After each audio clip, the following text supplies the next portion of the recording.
So then you skip to the next part. The first part is kind of more of an introduction. The second step is around exploring the decision. So what are my options? So once you know what the options are, then you can start writing them down. Option 1, option 2, option 3. And if you don't know what those options are, then you can kind of hypothesize or hypothetically kind of put down what you think you might be presented. So I'm kind of thinking of your situation, Rosie. You could start thinking about what do you think the doctor is going to suggest. And then you could start writing those things down. Right. Okay. And then you can, the next step, so that's knowing what the options are. The next step is around writing down the benefits and the harms. So like I said before, sometimes people struggle with making decisions. And I'm thinking of an example. So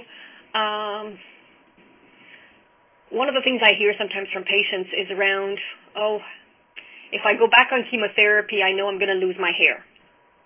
And I really don't want to lose my hair. So having that written down is something that's important because maybe there's chemotherapy drugs out there where I might not lose my hair. So that's just an example of the benefits and the harms. So losing my hair is not so much of a harm, but it's a downside. Right. Right. So because when I did my master's thesis, I interviewed women who had made decisions for recurrent ovarian cancer, and so one of the things that I was hearing about, because one of the things I thought is, if we developed a decision aid to help patients make decisions around treatment options for recurrence, maybe knowing what all the options are and then helping them decide would be something useful. And what patients were telling me is, I don't care what the side effects are, because they're temporary. So, but for others, that might not be the case. So hair loss is an example of a downside. And so let's go back to this example. So my options might be to get tested and to share my results with my family. And my other option is to not get tested. And what are the benefits? The benefits of getting tested and sharing the result is I'm going to know what my risk is. And then I can take precautions and my family can take precautions as needed. The downside is certainly all the anxiety that will cause. Because if I have a genetic mutation, then there's more chances that my family will have a genetic mutation. It's not a guarantee, though. And maybe they don't want to know what their risk is. And so what's going to be the impact on my daughter, especially, that I'm worried about, because she doesn't have any kids.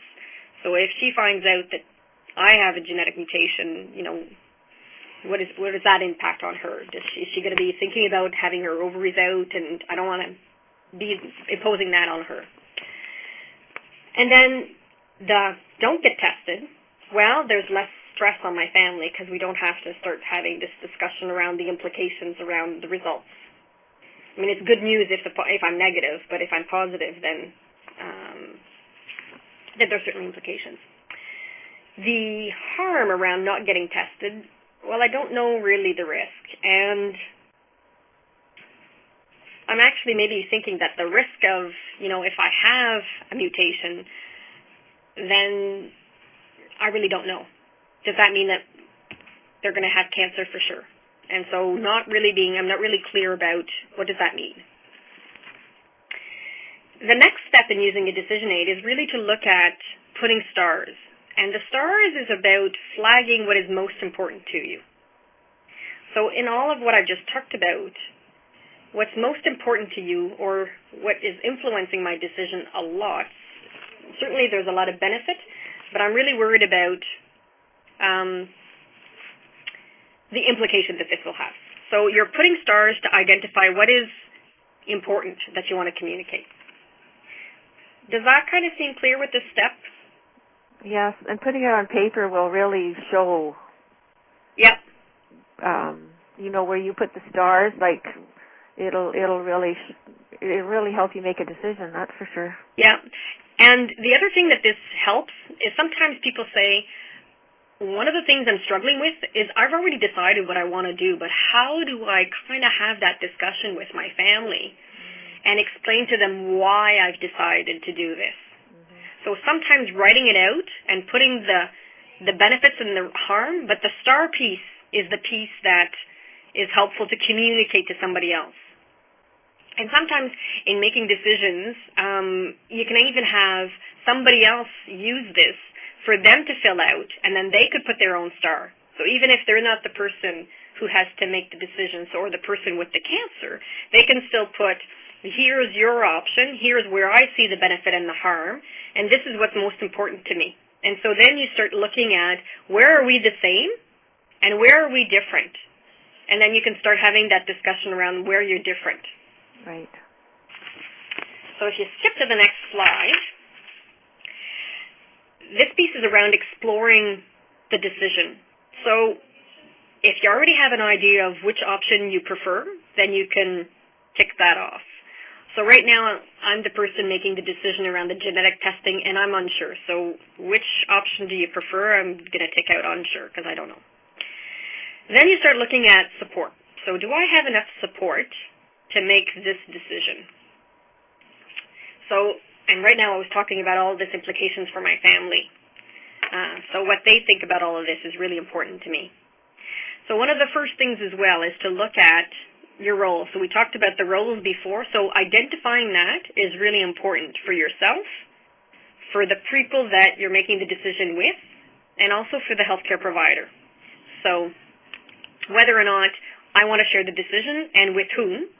So if there's somebody who's, that person and myself are going to make the decision together, then making sure that that person is there when the discussion and options are presented is really important. And then another one is I prefer to decide myself after hearing the views of. So I'm going to decide once I hear from everybody else. So in this case, I'm going to decide after I know what my family wants to do or what they think about this genetic testing. And then sometimes I prefer somebody else to make the decision. And then who is that person going to be? The next piece is around really exploring all those people who their opinion matters. And who might have an opinion, but that you don't really think that important might be as valuable. So sometimes reflecting on that. So this person might want to tell me, so my neighbor has an opinion. But at the end of the day, does my neighbor's opinion really matter? Maybe not. And the more I talk to other people whose opinion doesn't really matter, the more that makes me confused when I'm leading towards an option. So identifying that sometimes will help me. So then what you can do is you can list people and figure out, what option do they prefer? So here's when you're actually sharing your decision aid and looking and saying, here's where I'm at. What do you think? And if there's something, so I'll give another example here of how that might be useful. So in a young woman who is having to make this, so let's say a woman with children who's divorced and is having to make treatment decisions and, will need the support of her family to implement her plan. So I'm going to need help with somebody to pick up the kids if I decide to get treatment in Toronto, let's say.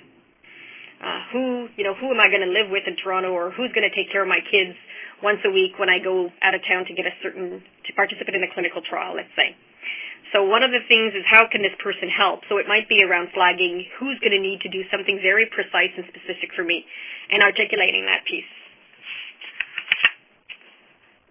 If you flip to the next slide, the next step is identifying your decision-making needs. And so that's kind of reflecting back on the first page. So do you know the benefits and the harm? So do you know what the options are? And do you know the benefits and the harm of each of the options? Are you clear on what's important to you? Do you find that you're getting enough support and advice? And also, are you getting pressure? That goes under support as well. So is somebody really pushing you to do something? Right, and identifying that. Because part of that piece might be around saying, your opinion really matters to me, but at the same time, I'm really feeling that this is what you want me to do, and if I don't do that, you'll be upset with me. So maybe having that discussion. And then the last piece is looking around. Do you feel sure about what's best for you?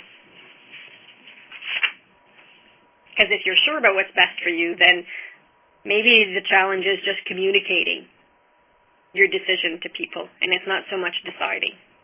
Okay?